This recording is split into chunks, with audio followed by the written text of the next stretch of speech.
And we'll go into some more current events. Alex, what is going on regarding protests and violence in some parts of the world as we wrap up here?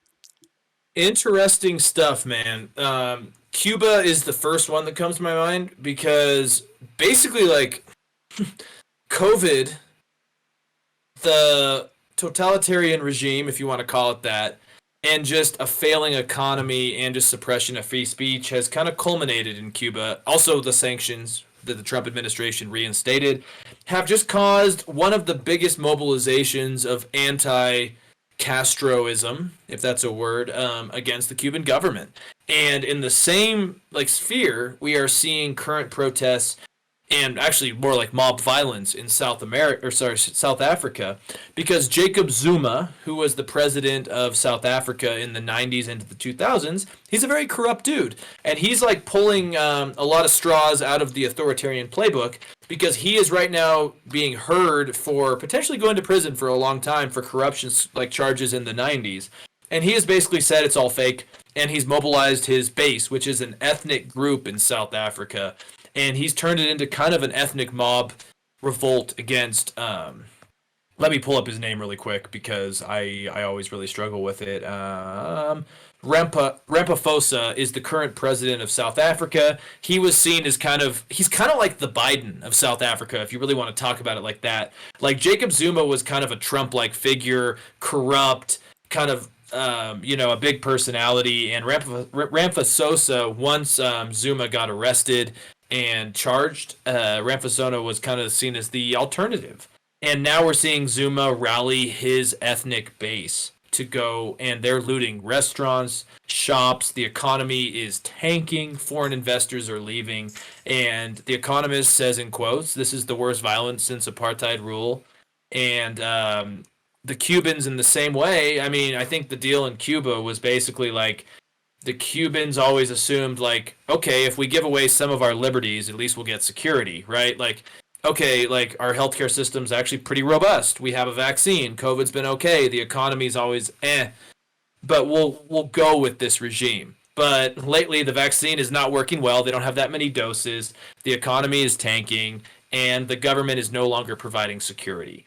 And so we're seeing mobilization of people, go against the Cuban government. And to me, the biggest question in both of these, to draw a parallel, is in South Africa and Cuba, will the government give a carrot or will they use a stick? And what I mean, will the governments give people some sort of incentive to quiet down and go home, or will they use the stick and beat protesters? Well, it looks like Cuba's using the stick because Yeah. they've shut down the internet. They have detained protesters, and they're not responding in a way that I think is good. I think that Cuba, I think Cuba had, like its own economic issues, and then on top of that, the closure of normalcy following Barack Obama. Like Barack Obama was trying to slowly open things back up to Cuba. There was like one American-owned Cuban hotel. Some cruises were allowed to go back to Havana, but then Donald Trump stopped all that. That obviously has an economic impact on Cuba. Not like the biggest, right? Because they've been pretty blocked off from the American economy for a while.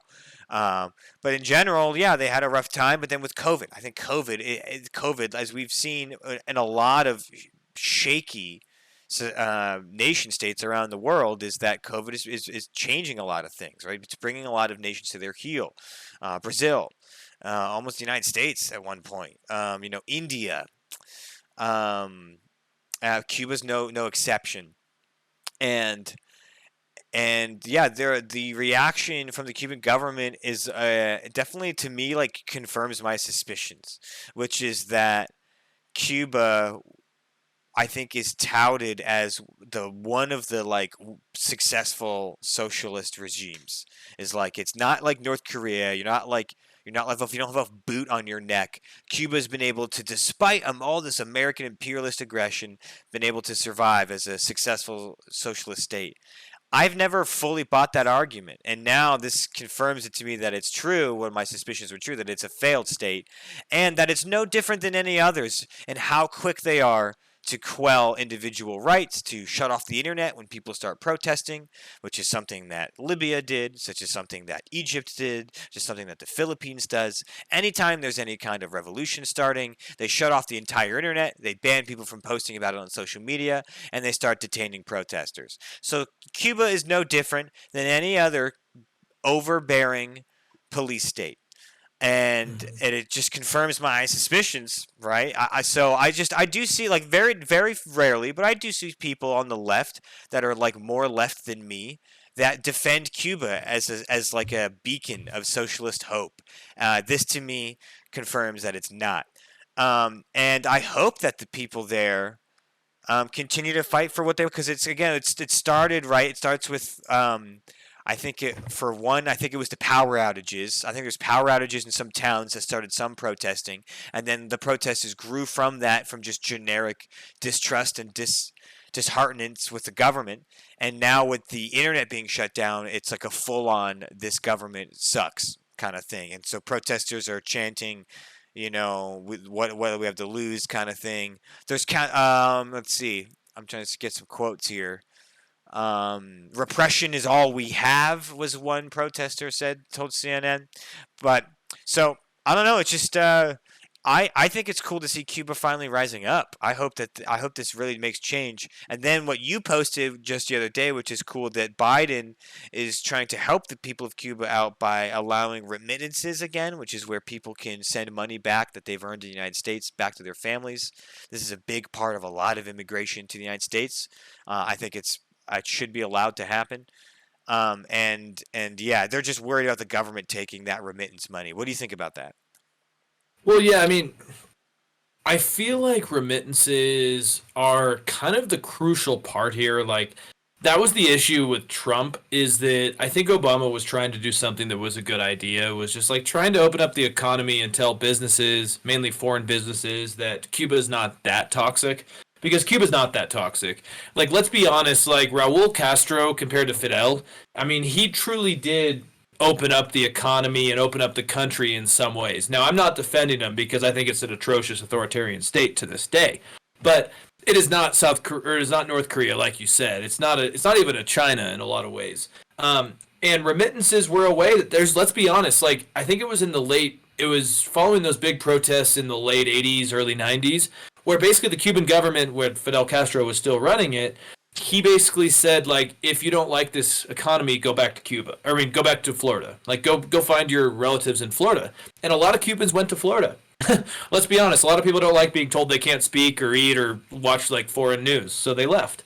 And the thing is that remittances are important because, like, just to put a definition on it, they're the private savings of workers and families that are spent in the home country for food, clothing, and other expenditures, like basically life expenditures. So you have people in Cuba getting money from Cubans in Florida who are definitely making more money than Cubans in Havana, and they're sending it back to, like, just help for the basic essentials.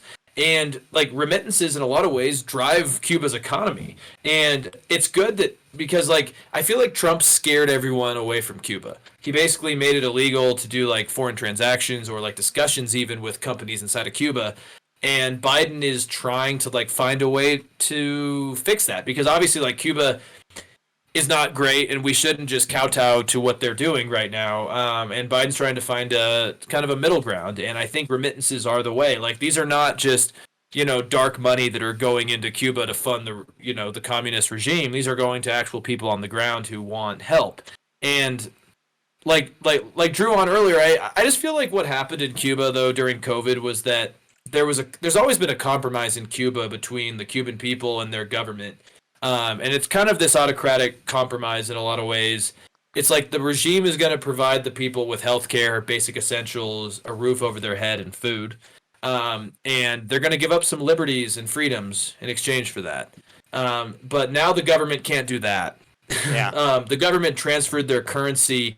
I did a catching up back in October where the CUC, which is a convertible currency which is pegged to the American dollar, is used for foreign investments. But the actual Cuban people use the Cuban peso.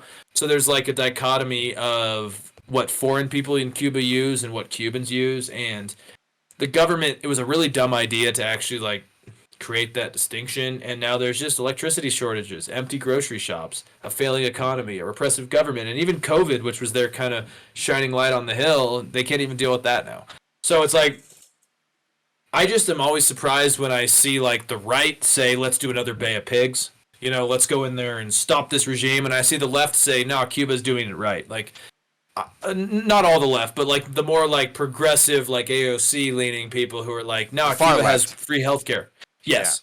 And I just feel like Cuba's become this idealized thing in the U.S. In reality, like it needs free and fair elections. But the problem is what Trump did is he pushed them closer to Venezuela. And I remember in college you did a thing on ALBA, which is that deal, between several of those countries. But I feel Yes. like Cuba's reliant on Venezuela, and that's probably not great. Just saying. Yeah, Cuba gave Venezuela medical supplies in return for oil, but the oil market crashed for a bit. Now it's back, but that's the problem is you don't want to base your entire economy or at least your healthcare trade economy on just one thing, oil. But yeah, and then with South, I think I do have to get going soon. But with South Yes. Africa, I mean, I have seen an increase in. I mean, did you see that viral video of the guy in the truck who was driving the truck and like got shot at the armored truck and everything, and he like kept his cool and did some like crazy James Bond shit.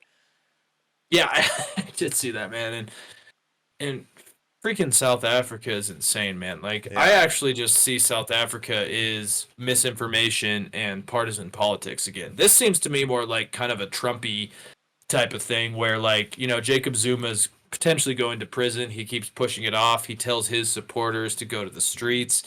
And it's like to me the mix of politics and misinformation is what's happening in South Africa because you have people that are just destroying just destroying businesses and there's just a mob violence mentality that is very bad for especially a country like South Africa that has what I read yesterday in The Economist the highest unemployment rate in the world. Um, Woo. and it's to me it's like the difference between Cuba and South Africa is that in South Africa it's all lies. In Cuba the people are just like sick of the status quo. Mm. Mm. So I don't know. Well, we might have to do a deeper dive into South Africa because that seems Yes, like a powder keg ready to blow. But with that will be the Tonic Accord podcast, guys. Thank you all for listening and stay tuned. And yeah, let us know what your thoughts on and whether it's anything we've talked about today, eminent domain, the issues with Native First Nations in Canada and boarding schools, or there are these current protests and violence going on in Cuba and South Africa. Let us know your thoughts and take care. thank you.